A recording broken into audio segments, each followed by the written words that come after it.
श्रीधरांच्या आजच्या निरूपणाबद्दल ज्यांना आपलं मत मांडायचं असेल त्यांनी ते लेखी स्वरूपात समूहावर पाठवावं. निरूपणानंतर प्रत्येकाने जय जय होईल समर्थ म्हणून समूहातून आपण बाहेर पडावे. श्रीधर दादा, आपण निरूपणास सुरुवात करावी. वर्णानामर्थसंगानां रसानां छन्दसामपि मंगलाणां च कर्तारौ वन्दे वाणीविनायकौ. वागीशा यस्य वदने लक्ष्मीर्यस्य च वक्षसि यस्यास्ते हृदये संवित् तं नृसिंहमहं भजे. आदिनारायणं विष्णुं ब्रह्माणं च वसिष्ठकं श्रीरामं मारुतिं वन्दे रामदासं च श्रीधरं. गुणातीतमेकं शिवं शान्तमाद्यं मनाकाशमाकाशनित्यं विशुद्धम् असंगं तथा सच्चिदानन्दरूपं सदा रामदासं भजे चिद्विलासं. जयति जगति माया यस्य कायादवस्थे वचनरचनमेकं केवलं चाकलय्य. ध्रुवपदमपि यातो यत्कृपातो ध्रुवोऽयं सकलकुशलपात्रं ब्रह्मपुत्रं नतास्मि. आज या दासबोध समूहावर पुन्हा एकदा देवर्षी नारदांचं भक्तिसूत्राविषयी चर्चा करण्यासाठी आपण एकत्रित जमलो आहोत. आपल्यासारख्या सर्व ज्ञानरूपानं, वयोरूपानं आणि अनुभव रूपानं ज्येष्ठ असणाऱ्या शंकररूपी श्रोत्यांच्या चरणी सादर साष्टांग प्रणाम करतो. हृदयस्थ सद्गुरू आणि दासबोधाच्या चरणी वंदन करतो. आज ज्येष्ठातील गंगा दशहऱ्यामध्ये आपण या भक्तिसूत्राचं चर्चा करत आहोत. यावेळी आपण देवर्षी नारदांचं 47वे भक्तिसूत्र पाहणार आहोत. यो विविक्त स्थानम सेवते यो लोकबंधम उन्मूलयति निस्त्रैगुण्यो भवति योगक्षेमं त्यजति.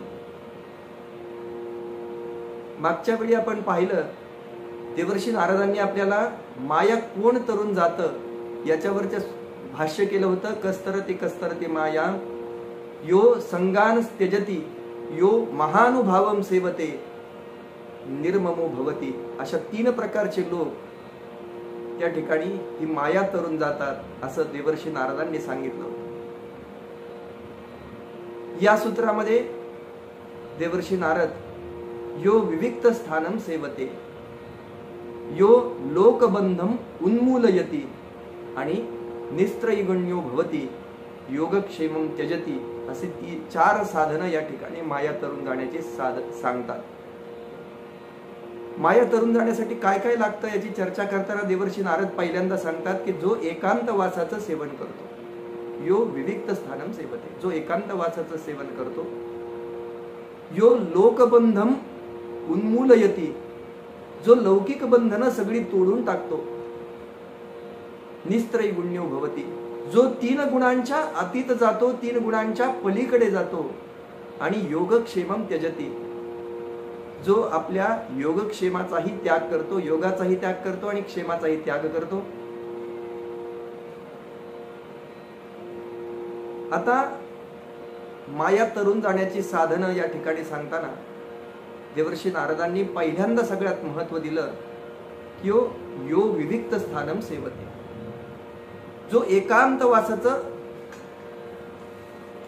या ठिकाणी एकांतवासाचं सेवन करतो.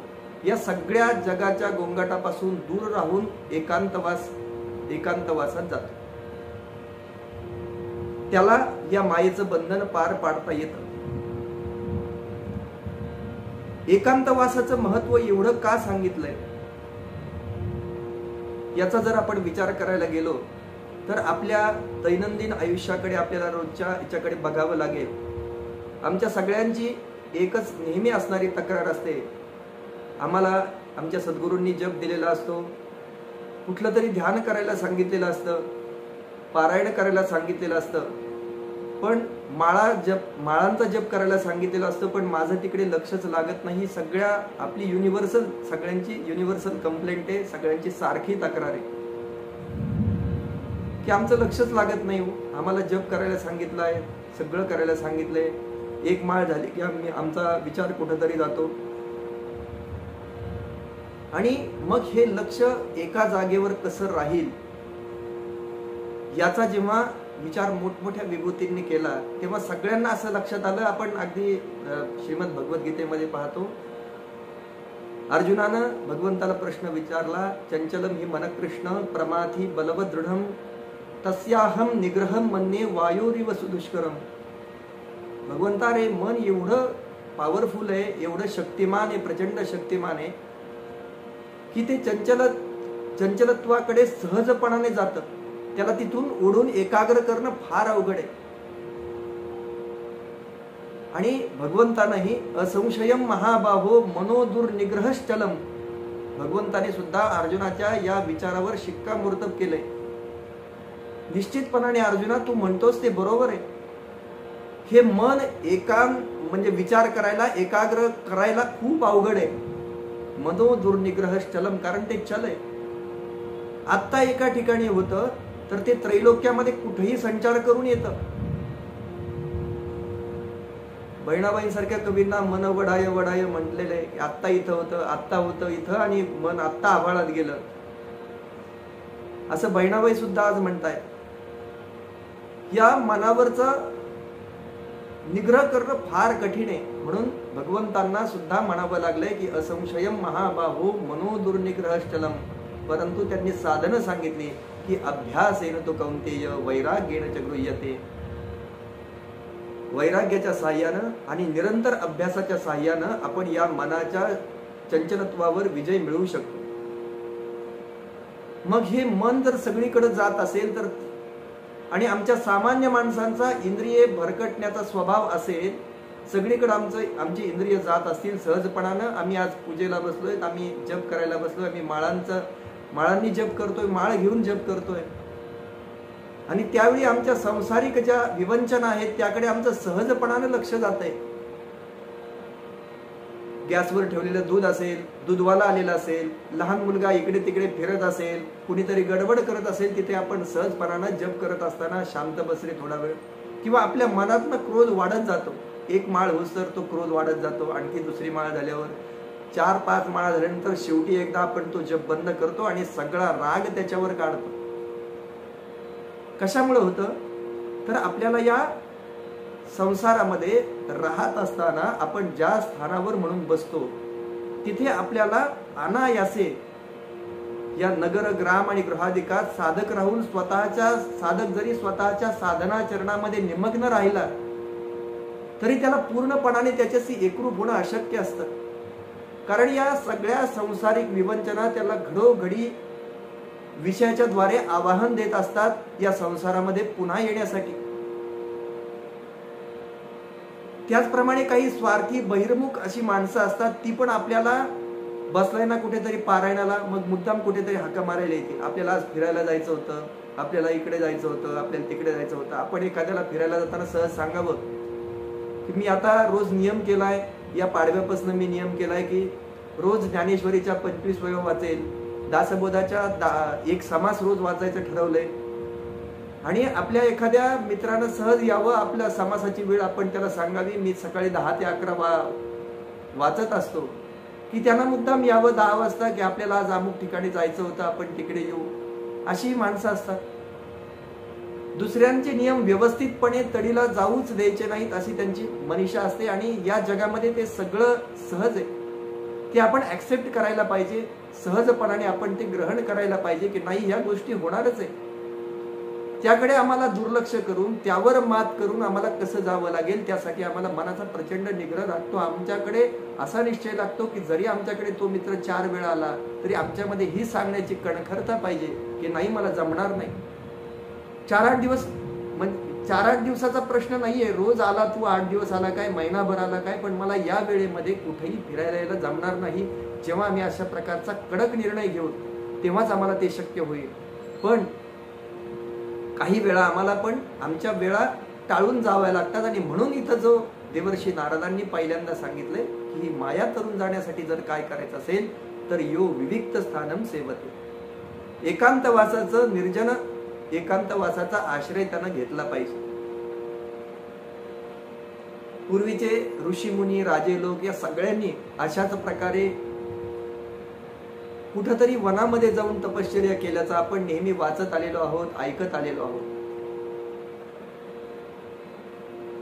अगदी भर्तृहरींनी पण आपल्या गुरु गोरक्षनाथांना मोठ्या अभिमानानं विचारलं की मी जसं राजवैभव सोडून विरक्त व्हायला निघालोय, असा आतापर्यंत कुठला राजा झालाय का?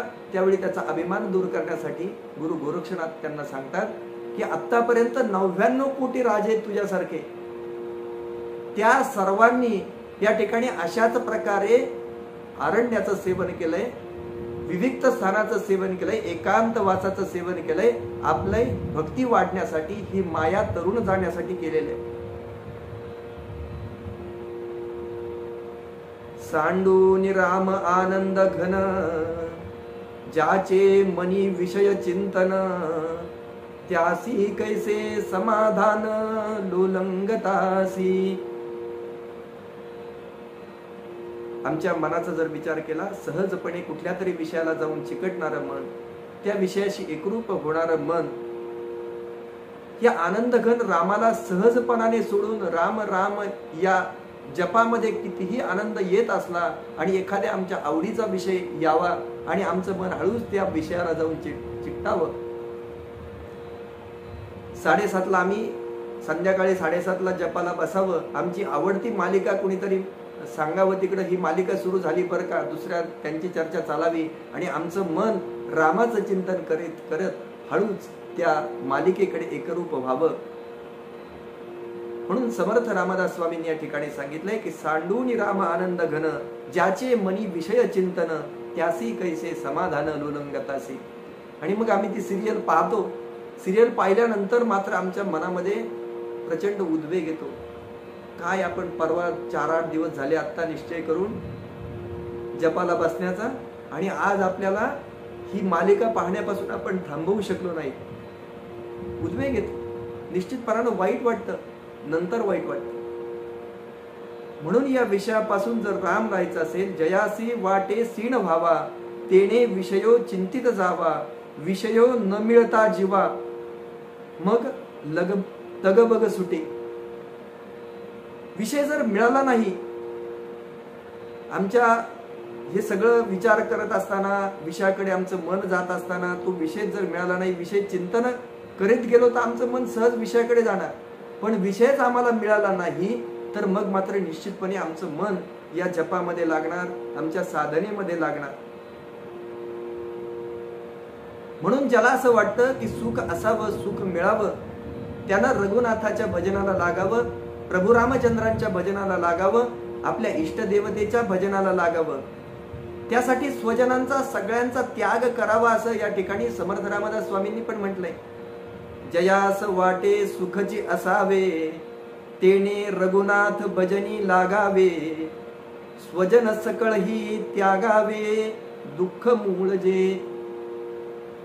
मूळ असणारे जे आपले स्वजन आहेत, आमचे आवडतं जे घर आहे, त्या सगळ्यांचा त्याग आम्ही करून आमच्या साधनेकडे वळलं पाहिजे. यासाठी देवर्षी नारदांनी या ठिकाणी पहिल्यांदा उच्चार केला, यो विविक्त स्थानम सेवते. जो एकांतवासाचं, जो निर्जनतेचा आश्रय करतो, त्यालाच या ठिकाणी माया तरून जाणं सोपं.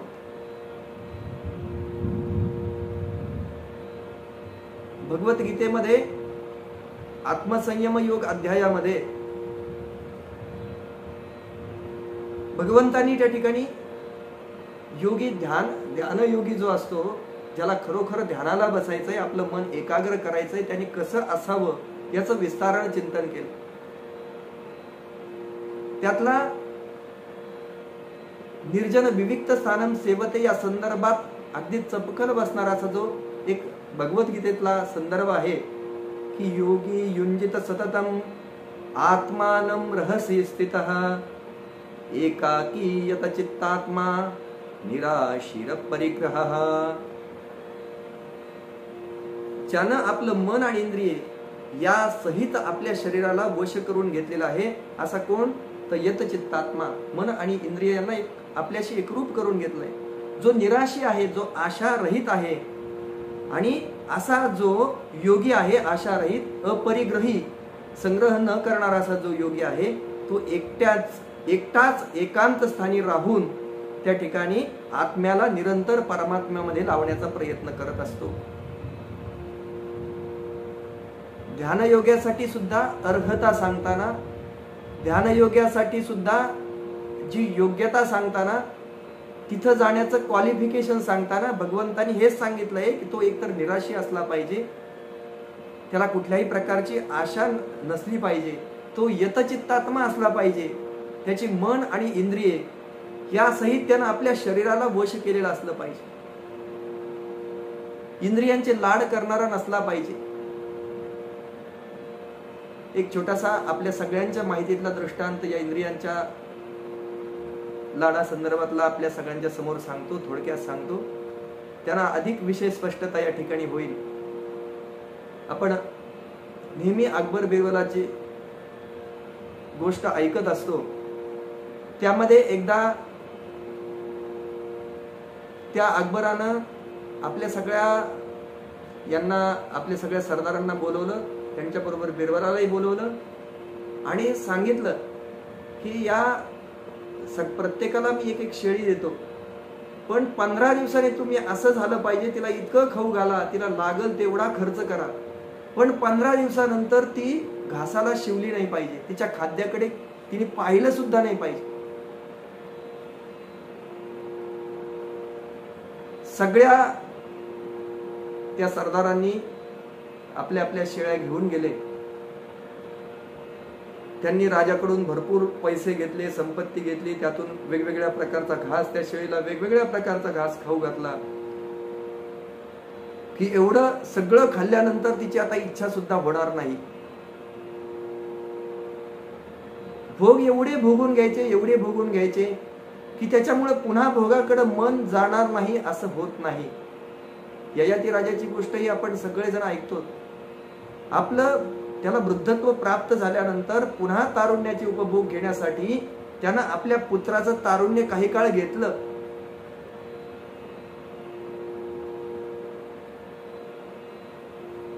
अग्नीमध्ये जसा इंधन टाकत जावं तो अग्नी अधिकाधिक प्रयुक्त होतो, तसं आपण जीवनामध्ये भोग कितीही भोगले तरी ती भोग घेण्याची इच्छा आपल्या मनामध्ये तेवढ्याच पटीमध्ये वाढत असते. भोग घेतल्यानं ती इच्छा कमी होत नाही. आणि त्या शेळ्यांना तशा प्रकारे त्या सगळ्या सरदारांनी भरपूर खायला दिलं. इकडे बिरबलांना मात्र थोडंसं खायला द्यायचं. ती शेळीचं तोंड त्यांनी घास असा एका दोरीला बांधून ठेवला आणि त्या दोरीवर तो घास खायला ती शेळी गेली की तिच्या तोंडावर काठी मारायचा.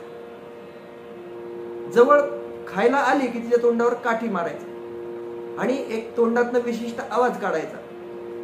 काठी मारली की ती शेळी मागे सरकायची. असं करत करत ज्यावेळी राजाची परीक्षा घेण्याची वेळ येते, अकबराची परीक्षा घेण्याची वेळ येते, सगळ्या सरदारांच्या त्या धष्टपुष्ट झालेल्या, खाऊन पिऊन धष्टपुष्ट झालेल्या शेळ्या त्या समोर टाकलेल्या घासावर एवढ्या जोरात तुटून पडतात. त्या जाड झालेल्या असतात, त्यांचं वजन वाढलेलं असतं, पण त्या राजानं सगळ्यांच्या समोर घास टाकला की त्या आपोआप त्याच्या समोर तुटून पडतात. कुठल्याही प्रकारची भीडभाड त्या बाळगत नाहीत. आणि बिरबलाने सांभाळलेली शेळी मात्र त्याने आवाज काढला की ती एवढी घाबरायची. 15 दिवसात तिचा अभ्यास झालेला असतो. तिचं स्वतःचा एक नियम झालेला असतो की बिरबलाचा असा आवाज आला की तो काठी आपल्या तोंडाजवळ आणतो, आणि त्यामुळे ती एवढी घाबरून लांब थांबते. बिरबलाने नुसता तोंडाने आवाज करावा, त्याने त्या शेळीनं लगेच बाजूला व्हावं तिथनं, आणि मग सगळ्यात बिरबलाची शेळी खाऊन पिऊन पुष्ट झालेली आहे, तिला कुठल्याही प्रकारची खाण्याची इच्छा नाही. या ठिकाणी सिद्ध होतं, दृष्टांत संपला. पण यातनं सिद्धांताचा भाग असा की आपली इंद्रिय पण अशाच प्रकारची असतात. त्यांना अनेक प्रकारचे भोग भोगायला दिले, अनेक प्रकारच्या विषयांकडे त्यांना जाऊ दिलं की आता भोगा तुम्हाला किती प्रकारचे भोग भोगायचे ते, तरी त्यांच्या भोगामध्ये कधीही तृप्तता येत नाही. ते नेहमी अतृप्तच राहणार. जेव्हा जेव्हा भोग्य वस्तू त्यांच्या समोर राहणार तेव्हा तेव्हा इंद्रिय पुन्हा तिच्याकडे धाव घेणार, त्या विषयाकडे धाव घेणार आणि त्याचा भोग घेण्याचा प्रयत्न करणार. यासाठी आपल्या इंद्रियांना आवरायला शिकलं पाहिजे. आणि ही इंद्रिय जर आम्हाला आवरायची असतील तर त्यासाठी आम्हाला या सगळ्या गोष्टींपासून दूर गेलं पाहिजे. आमच्या एकांत स्थानामध्ये आम्ही गेलं पाहिजे. सगळ्या प्रकारच्या लोकांची बंधनं लौकिक त्यागून आम्ही कुठेतरी दूर गेलं पाहिजे, असं या ठिकाणी देवर्षी नारदांनी सांगितलं. एकांत वासाचं सेवन सांगितलं यासाठी की आम्हाला जे इंद्रियांचे भोग घेण्याची इच्छा आहे त्या इच्छेची कारणच नष्ट झाली पाहिजे. मग हे एकांत वासाचं स्थान कसं असावं याची चर्चा करताना 13व्या अध्यायामध्ये भगवंतांनी चर्चा केली की मयी चानन्य योगेन भक्तीर व्यभिचारिणी विविक्त देश सेवित्वम अरतीर जनसंसदी. पुन्हा या ठिकाणी विविक्त देश सेवित्व हा शब्द आलेला आहे. एकांत वासाचं सेवन करावं हे भगवंतांनी या ठिकाणी सांगितलंय की अनन्य योगाच्या द्वारा या परमात्म्याच्या ठाई अव्यभिचारी भक्तीनं जर आम्हाला यायचं असेल, प्राप्त व्हायचं असेल तर त्यासाठी काय साधन आहे, तर विविक्त देश सेवित्वम, एकांत आणि शुद्ध प्रदेशात राहण्याचं, आणि जनसंसदी आणि अरती विषयासक्त मनुष्यांच्या पासून दूर देशात कुठेतरी जाऊन राहणं हे साधन त्या ठिकाणी भगवंतांनी सुद्धा सांगितलं.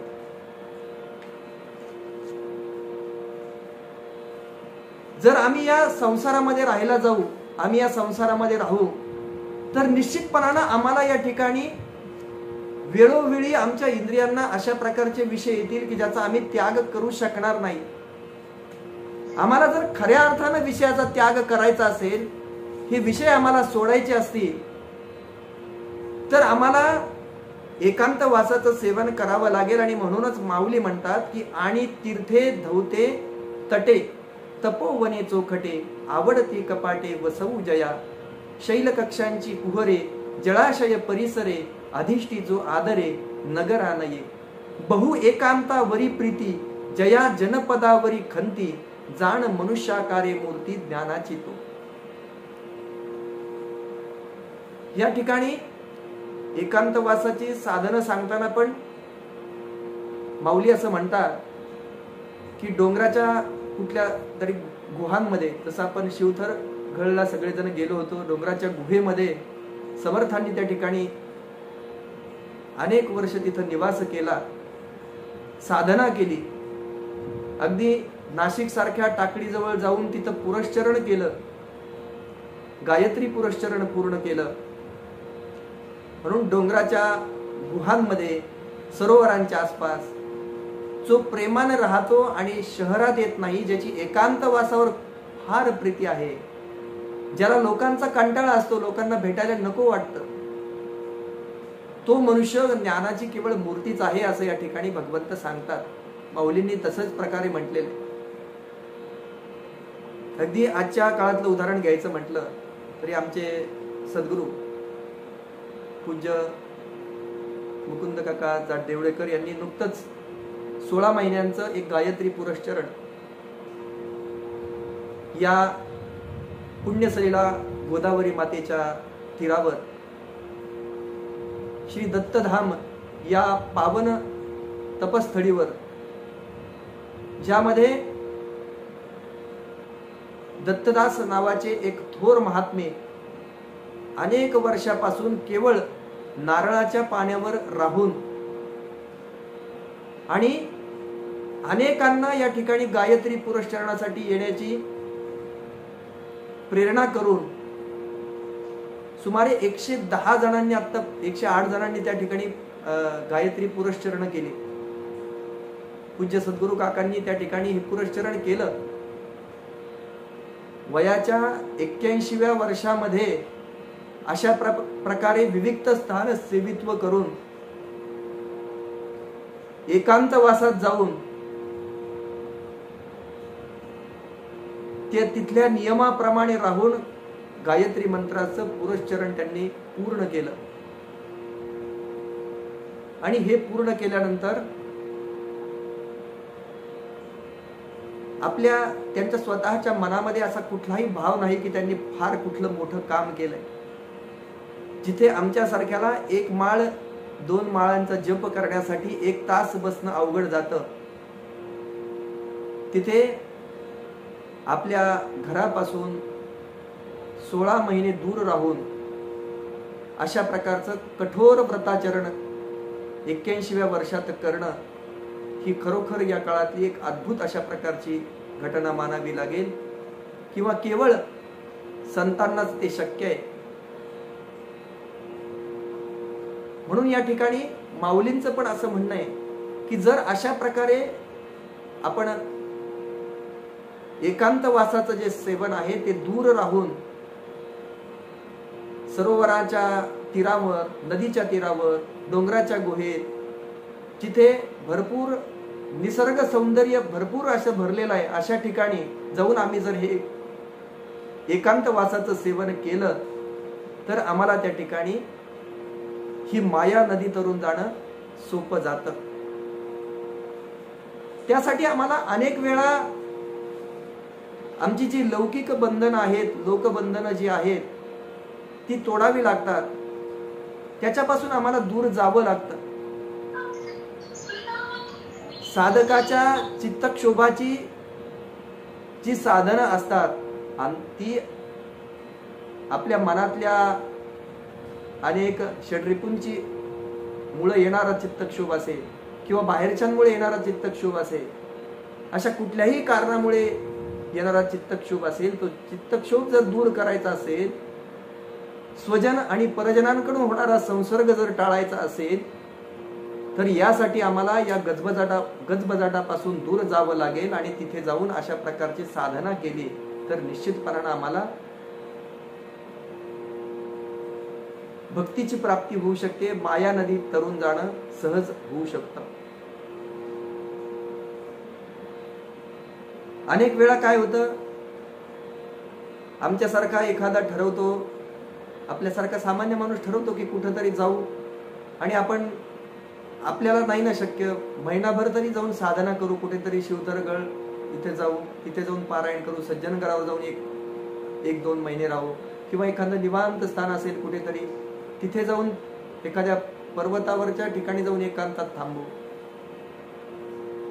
अशा ठिकाणी गेलं आम्ही सगळा निश्चय करतो, 10-15 दिवस होतात आणि मग कुणीतरी आमच्या ओळखीचे लोक तिथे येतात.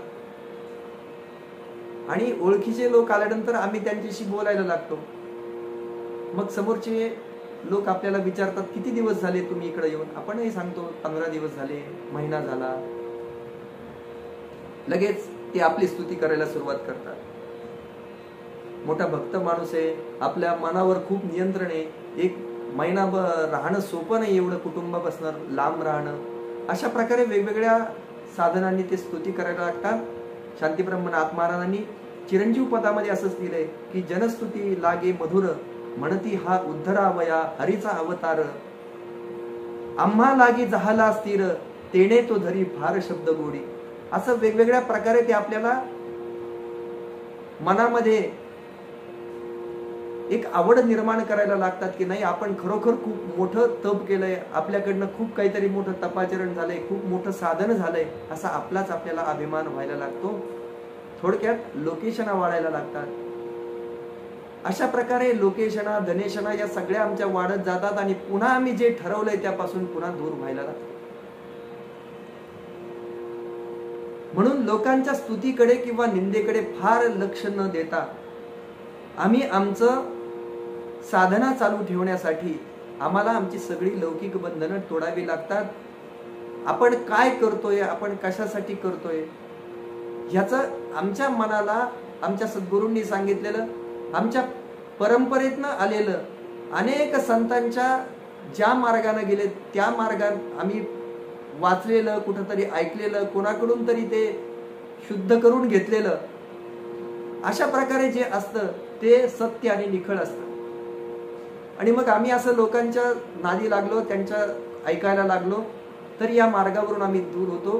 म्हणून आम्हाला ह्या लोकबंधनाचा त्याग करावा लागतो. या लोकबंधनामध्ये जे आचार आहेत, लोक आम्हाला काही म्हणत, साधनाच खूप वेळ करतो. म्हणजे जसं इथं आता तुकाराम महाराजांचा एक अभंग आहे, खूप प्रसिद्ध अशा प्रकारचा अभंग आहे. ऐसा हा लौकिक कदा राखवेना पतित पावना देवराया, संसार करिता म्हणती हा दोषी टाकीता आळसी पोट पोसा. संसार करायला लागलो तर म्हणतात हा दोषी, संसारात पडला, लवकर अडकला, फार लवकर लग्न झालं होतं त्याचं, 20व्या वर्षीच लग्न झालं, थोडं शिक्षण होऊ द्यायला पाहिजे होतं, त्याच्या आई वडिलांनी फार घाई केली. आपण लोकांच्या टिप्पण्या एवढ्या ऐकत असतो. लवकर लग्न केलं तर तिकडून असं म्हणतात त्याला थोडंसं पायावर उभं राहू द्यायला पाहिजे होतं, त्याचं शिक्षण आणखी होऊ द्यायला पाहिजे होतं. उशिरा लग्न केलं, किती त्याचं उशिरा लग्न केलंय, 30 वर्ष होऊन गेलेत, कधी त्याची मुलं बाळा हाताशी यायची, कधी काय व्हायचं, अशी वेगवेगळी चर्चा लोकांकडनं आपण ऐकत असतो. श्री तुकाराम महाराज पण ते संसार करिता म्हणती हा दोषी टाकीता आळसी पोट पोसा. संसार जर केला नाही तर म्हणतात आळशी, त्याला फक्त स्वतःच खाण्यापुरतं पडलेलं असतं, मला नाही वाटत तो लग्न करेल म्हणून, असं लोक सहजासहजी बोलून जातात. आचार करिता म्हणती हा पसारा न करिता नरा निंदिताती. जर आपण आचार धर्माचं पालन करायला लागलो, देवपूजा करायला लागलो, संध्या करायला लागलो, गंध लावायला लागलो, तर लोक म्हणतात काय पसारा करतोय, या पसाऱ्यातनं काय साध्य होणार आहे, गंध लावून आणि या सगळ्या साधना करून यांनी काय मिळतं बरं.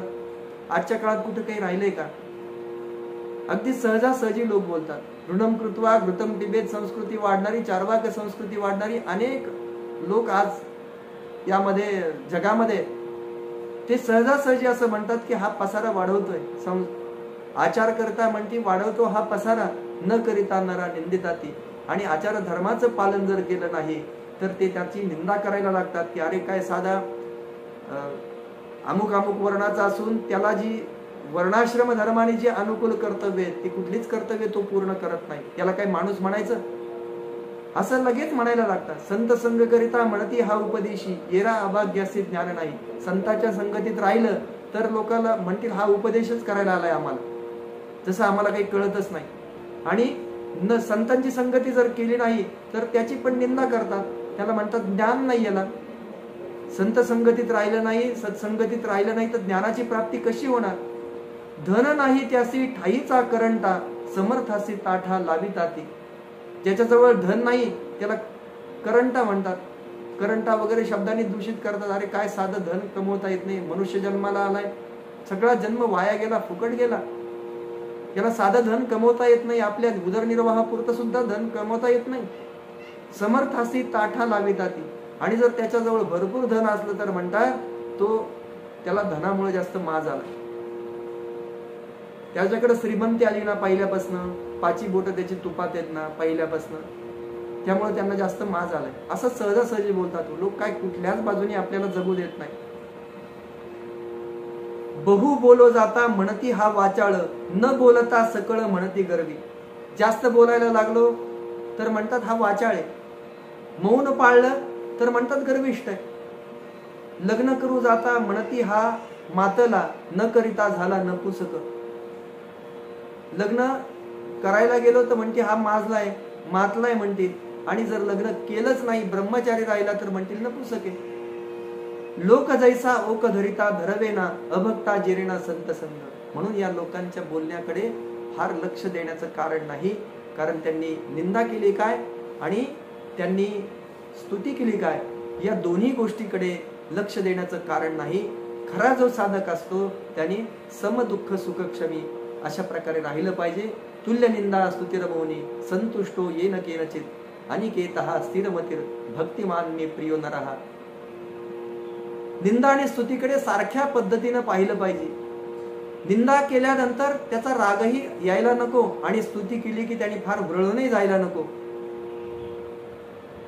या दोन्हींना साधकानं सारख्या लांबीवर ठेवावं, सारख्या अंतरावर ठेवावं. त्यांना आपल्या जवळच येऊ देऊ नये. एखाद्या माणसानं आपल्या तोंडावर निंदा केली तरी त्याकडे लक्ष देण्याचं कारण नाही. त्याच्याकडे आपण जर त्याचं दुर्लक्ष केलं, अगदी सरळ सरळ दुर्लक्ष केलं तर तो पुढं काहीच बोलणार नाही. त्याला जर आपण कुठलं प्रतिवाद करायला गेलो तर तो त्यातनं वेगवेगळे फाटे फोडत जाईल आणि दुर्जनाचा संघ घातक आहे आपल्या सगळ्यांना माहिती. नाठाळाच्या याच्यावर पाठीवर जर सोटा घालायचा असेल तर तेवढी ताकदही आपल्यामध्ये पाहिजे. त्याच्याशिवाय उगीच सांगितलंय कुठल्या तरी संतांनी वचन म्हणून आपण त्याच्या पाठीत जर सोटा घालायला गेलो तर आपली गत तशी झाल्याशिवाय राहणार नाही. म्हणून असा प्रयत्न करताना आपल्या शरीराची ताकद तशा प्रकारची आहे का, नाहीतर आपण शांत राहणं चांगलं. तसं शांतीब्रह्मनाथ महाराजांनी त्या यवनाचं 108 वेळा थुंकणं सहन केलं, पण त्या काळच्या समाजातल्या एकाही माणसाला असं वाटलं नाही की हा यवन शांतीब्रह्मनाथ महाराजांना त्रास देतोय, याचं समुपदेशन केलं पाहिजे किंवा याला चांगलाच हात दाखवला पाहिजे, असं कुठल्याही प्रकारे त्या काळामध्ये लोकांना वाटलं नाही. आज सुद्धा असं जर लोकांना वाटलं नाही तर तो त्यांचा दोष आहे.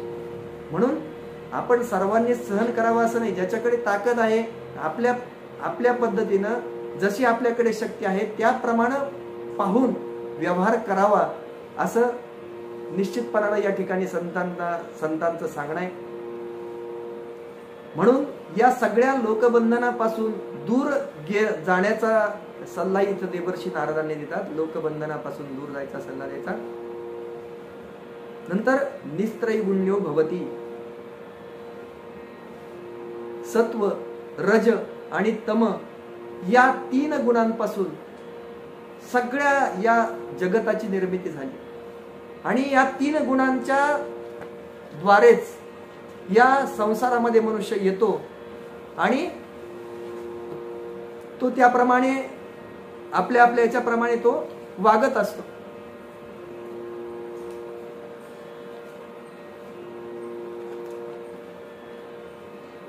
जसं सत्वगुणाचा माणूस असेल तर तो बोलायला चांगला असेल, वागायला चांगला असेल, आचारशील असेल,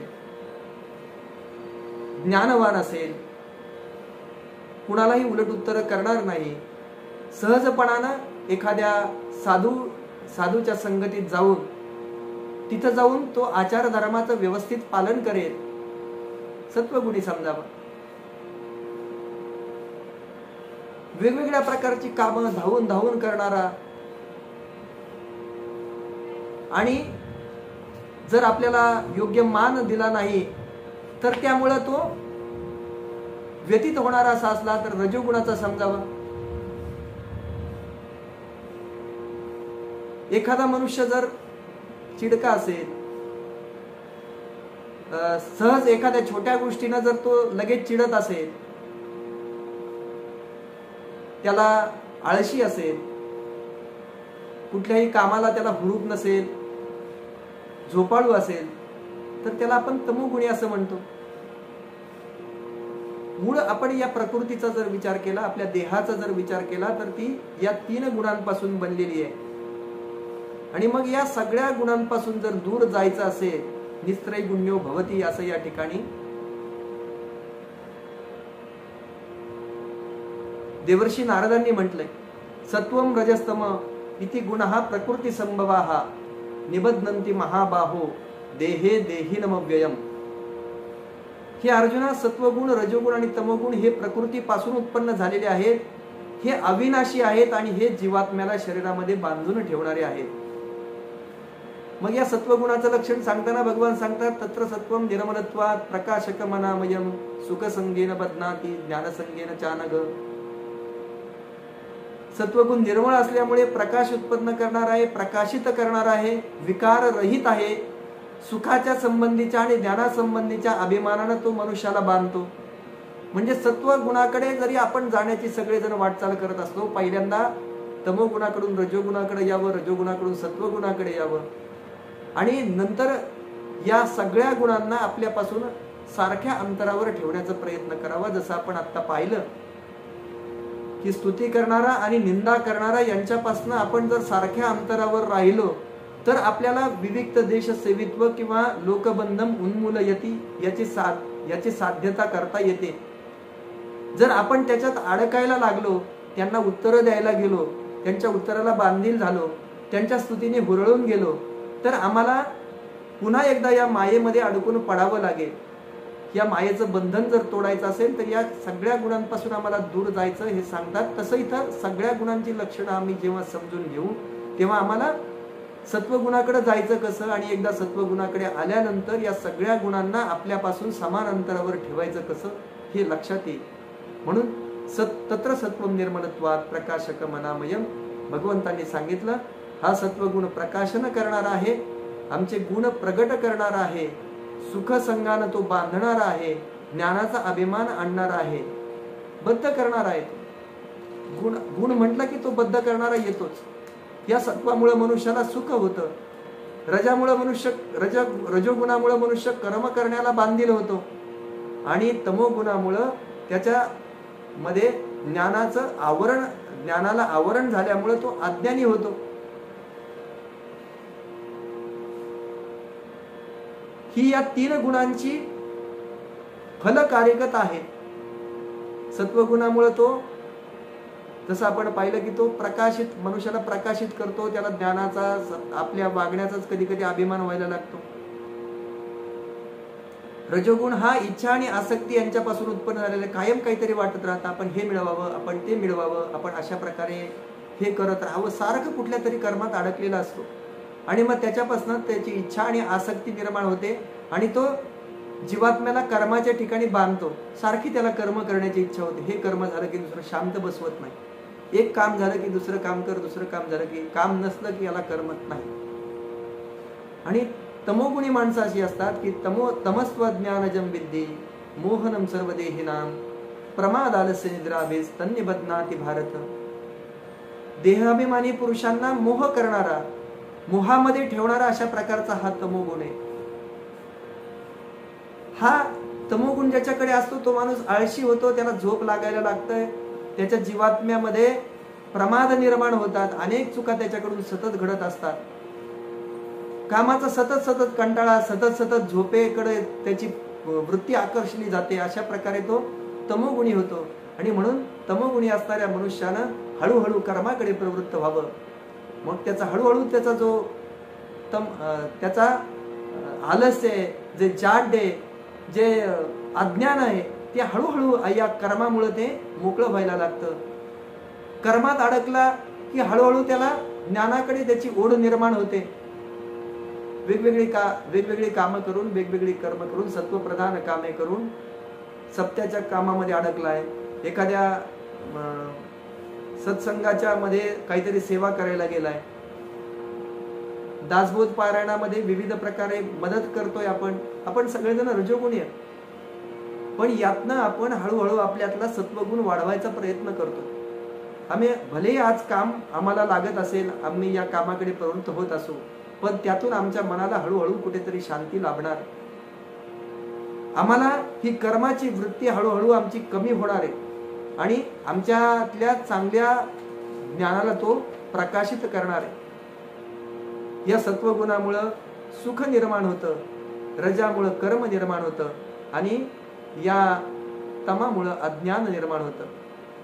आणि म्हणून या तिन्ही गुणांपासून जर सत्वगुण पण त्याच्यातून सुख निर्माण होत असलं तरी सुख आपल्याला बाध्य करणार आहे, आपल्याला पुन्हा पुन्हा जन्म घेण्यास बाध्य करणार आहे.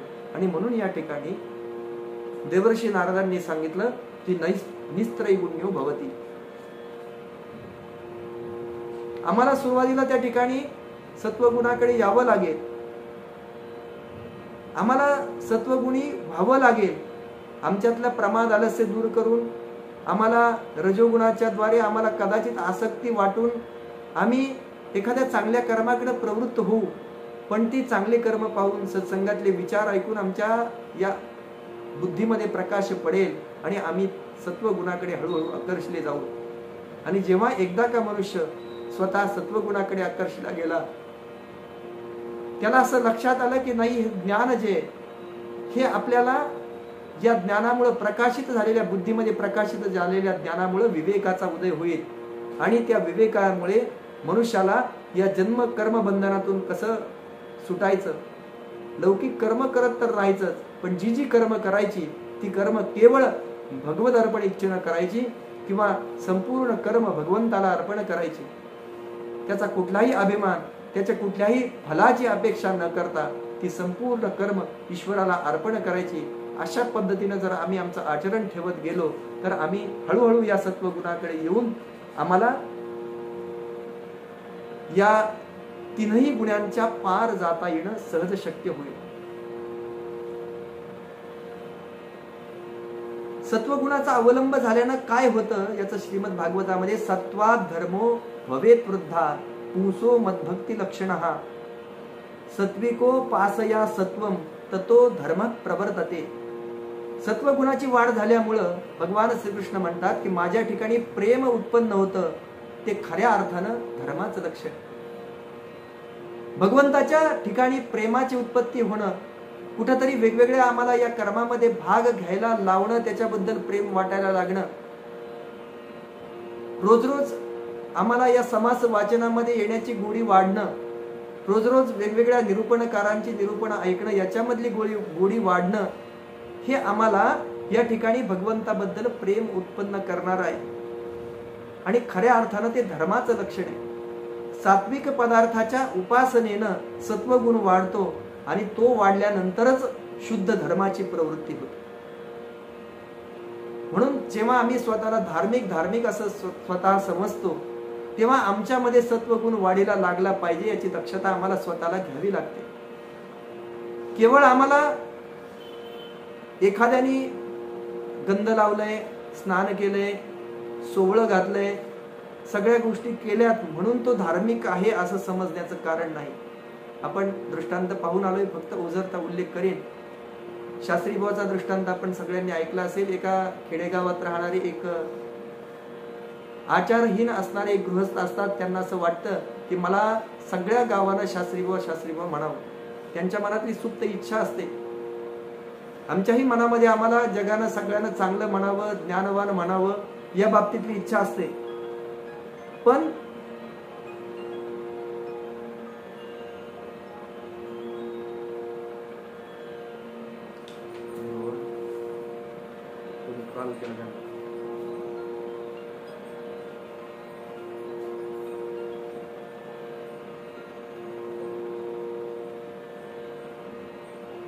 खातलं माझ सगळे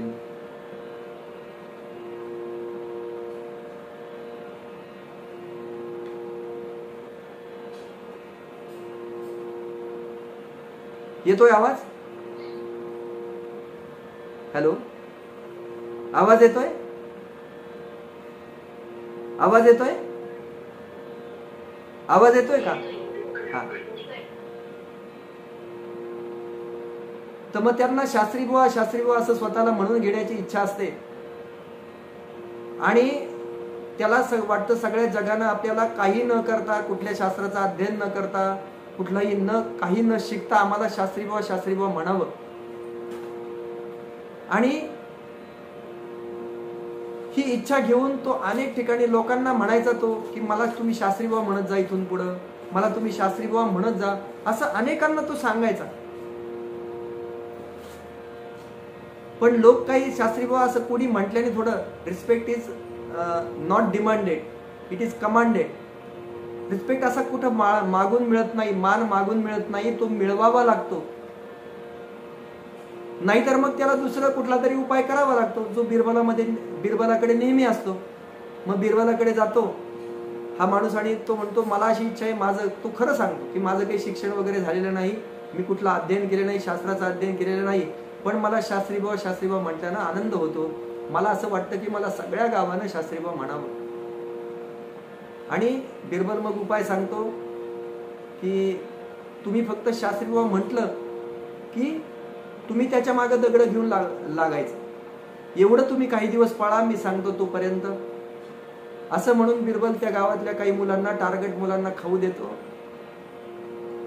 त्यांना वेगवेगळा खाऊ देतो. अगोदरच टार्गेट मुलं, त्याच्यात त्यांना खाऊचं आमिष, आणि खाऊचं आमिष मिळाल्यानंतर ती सहज त्यांना शास्त्री बाबा ते बिरबलाने त्यांना सांगावं की समोरच्या व्यक्तीला तुम्ही म्हटले ना याला शास्त्री बाबा म्हटले की तो चिडतो आणि दगड घेऊन मागे लागतो. झालं, मुलांना तेवढीच गंमत वाटते.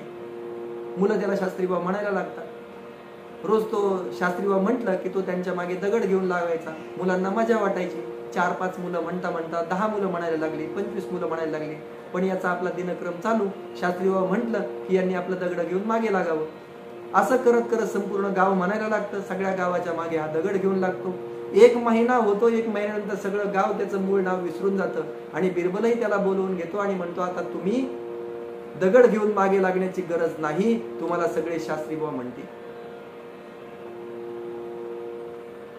मग आमच्या इंद्रियांना चांगलं वाटावं म्हणून अशा पद्धतीनं आम्हाला रिस्पेक्ट मागून घ्यायचा आहे, मान बळच मागून घ्यायचा आहे की तो आमच्या अधिकाराने मिळवायचा आहे, हे ज्याचं त्यानं ठरवायचं असतं.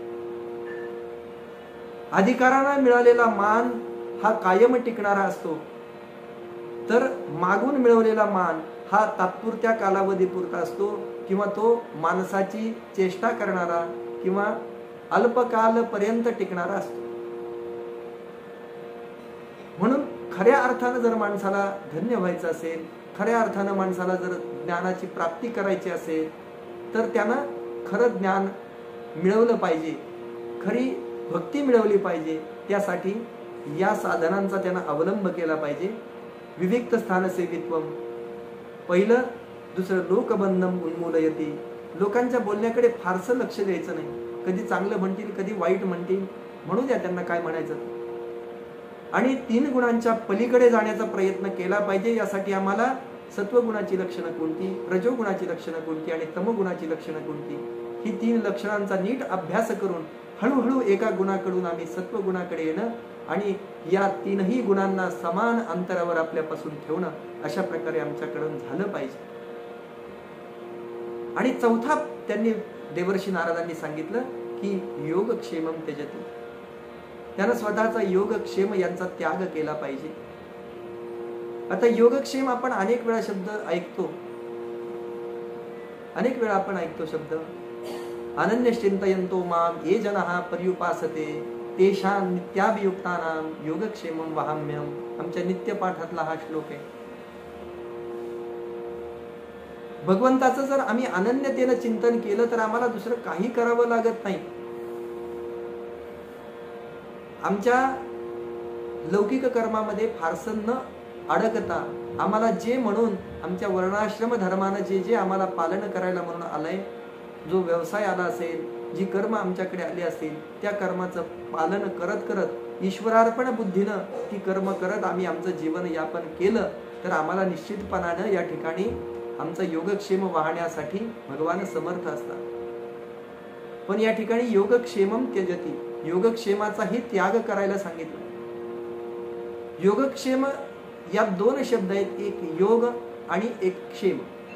अप्राप्त वस्तूंची प्राप्ती व्हावी आणि प्राप्त आणि अनुकूल वस्तूंचा नाश न व्हावा, त्या आपल्या म्हणून आपल्या जवळ अखंड राहाव्यात, या भावनेला योगक्षेम असं म्हणतात.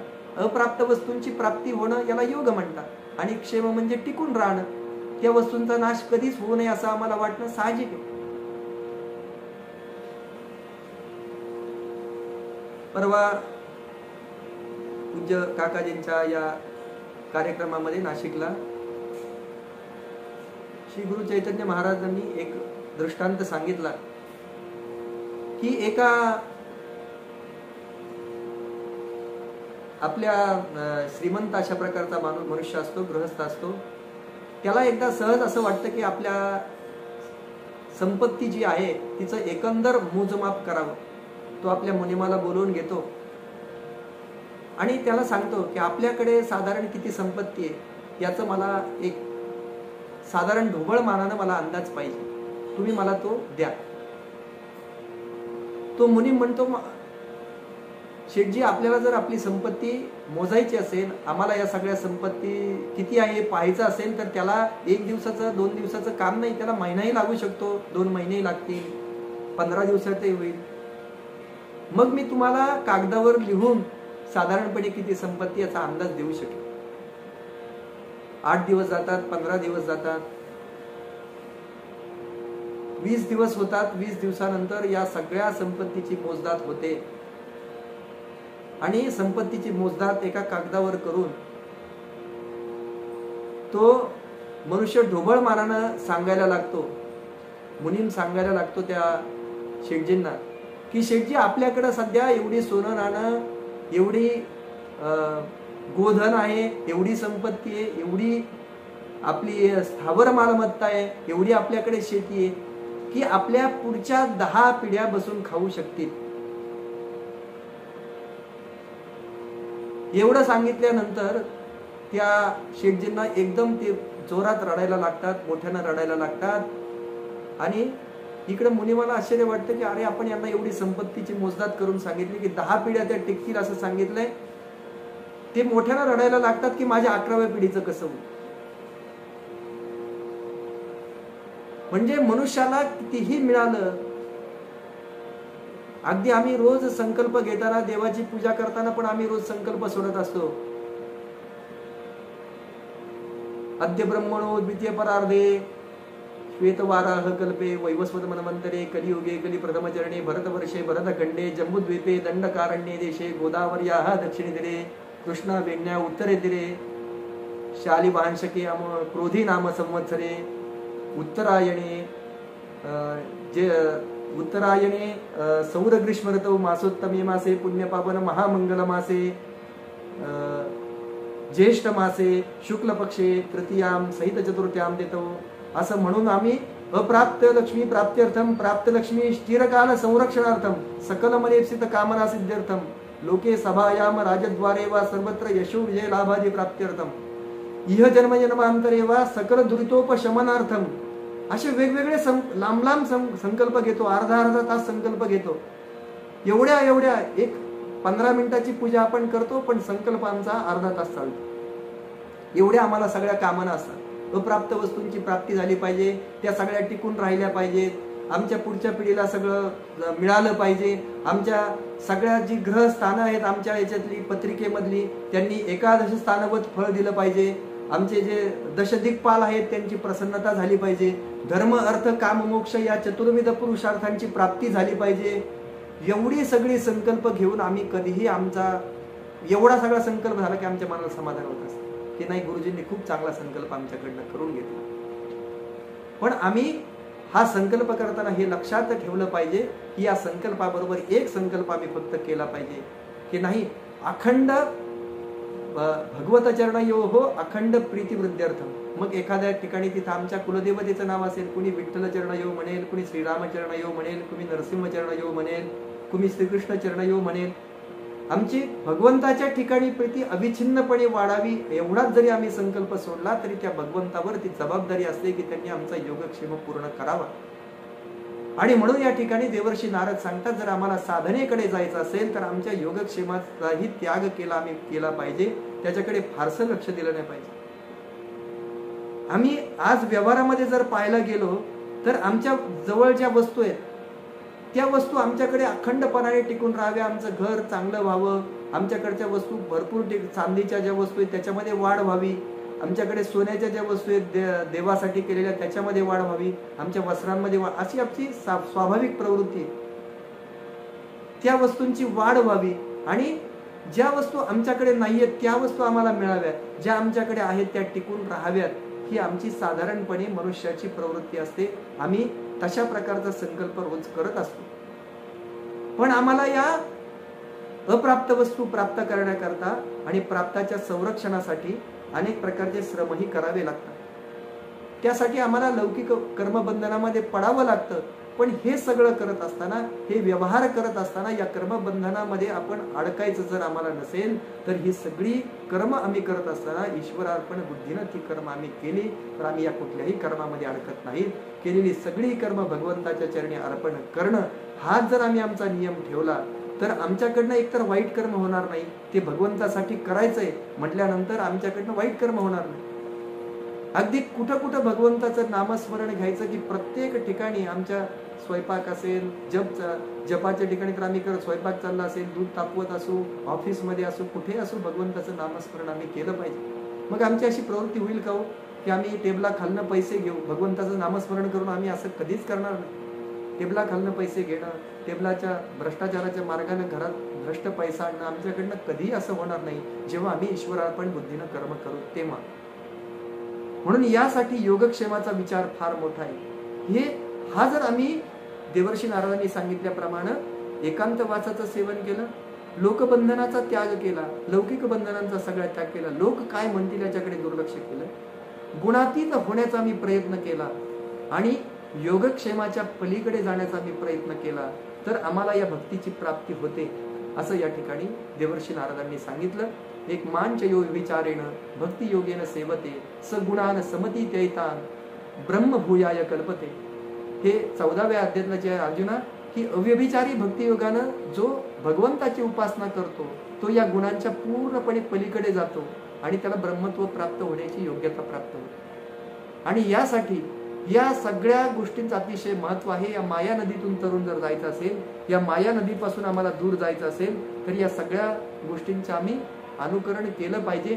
या सगळ्या गोष्टी देवर्षी नारदांनी ज्या पायऱ्या म्हणून सांगितल्या किंवा ज्या आम्हाला वेगवेगळ्या प्रकारच्या प्रेरणा देतात, त्या तशा पद्धतीनं आम्ही त्याचं आचरण केलं पाहिजे. मग अनायासे हा सगळा भार भगवंतावर जातो आणि मग भोजनाच्छादने चिंता वृथा कुर्वन्ति वैष्णवाः योसो विश्वंभरो देवो स भक्तान किमुपेक्षते. जर आम्ही भगवंताच्याच चिंतनामध्ये नेहमी राहिलो तर आमच्या भोजनाची, आमच्या वस्त्र प्रावरणांची चिंता करणं हे भगवंताचं कर्तव्य होऊन जातं. आणि आपण अनेक वेळा चिंतन करून आलोय, भगवान श्रीकृष्णांचा द्वारकेमधला तो संसार आम्ही पाहिला. त्याच्यामध्ये एका कीटकाला ती भगवती सत्यभामा जेव्हा त्या डबीमध्ये बंद करून ठेवते आणि ती भगवंताला आता विचारते की तुम्ही म्हणता की आज तुम्ही जेवण केलं, तुम्ही म्हणता सगळ्या सृष्टीतल्या प्राण्यांचा आहार झाल्याशिवाय मी काही जेवत नाही, पण आज मी त्या एका किड्याला त्याच्यामध्ये बंद करून ठेवलंय, तिथं त्याला काय खायला मिळालं? त्याला काहीच खायला मिळालं नाही आणि तुम्ही कसं जेवण केलं? भगवान म्हणाले, भगवंत भगवती सत्यभामेला सांगतात की त्या ठिकाणी त्याच्यामध्ये एक अक्षदांचा तांदूळ पडलेला होता, धान्याचा कण पडलेला होता, तो त्या कीटकानं भक्षण केल्यानंतरच आम्ही सगळे जणांनी या ठिकाणी भोजन केलं.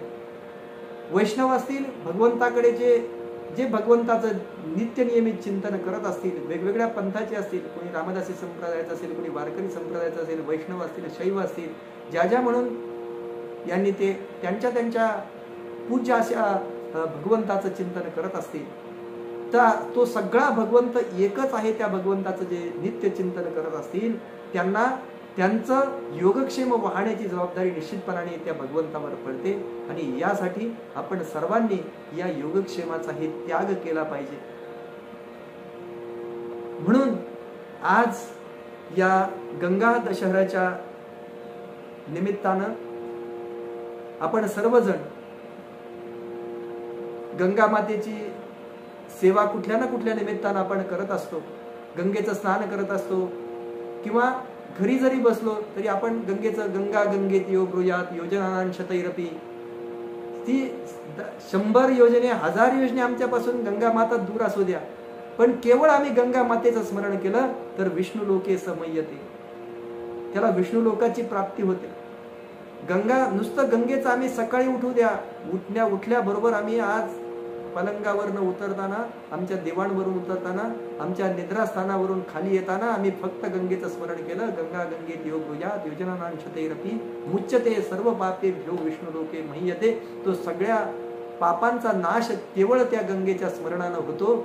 आणि त्या गंगेच्या ती आमच्यापासून हजारो योजने लांब असू द्या, पण तिचं स्मरण केलं तरी आम्हाला गंगा स्नानाचं पुण्य प्राप्त होतं. अशाच प्रकारचं गंगा स्नानाचं पुण्य आपल्या सर्वांना या दासबोध समाज वाचनातून प्राप्त व्हावं आणि आपल्याला देवर्षी नारदांनी सांगितलेल्या या सगळ्या 4ही प्रकारच्या याची प्राप्ती व्हावी.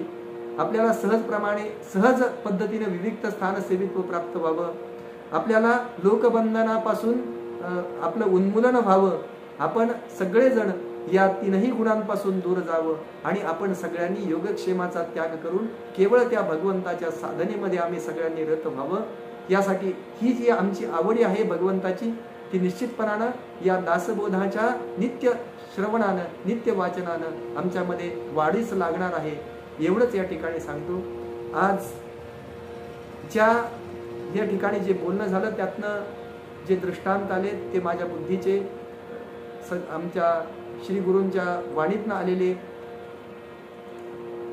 वाणीच्या दोषातनं आलेले जे सांगणं असेल त्या माझ्या बुद्धीच्या दोषाला आपण सगळेजण उदार मनानं माफ करून या ठिकाणी जे सिद्धांत रूपी चिंतन आहे ते माझ्या सद्गुरूंचं स्फुरलेलं आहे. अशा प्रकारे या ठिकाणी ते चिंतन आज आपल्या सर्वांच्या चरणावर, श्री दासबोधांच्या चरणावर, गुरुमाऊलीच्या चरणावर या ठिकाणी समर्पित करतो. कायेन वाचा मनसेंद्रियर्वा बुद्ध्यात्मना वा प्रकृती स्वभावा करोमि यद्यत् सकलं परस्मै नारायणाय समर्पयामि. जय जय रघुवीर समर्थ.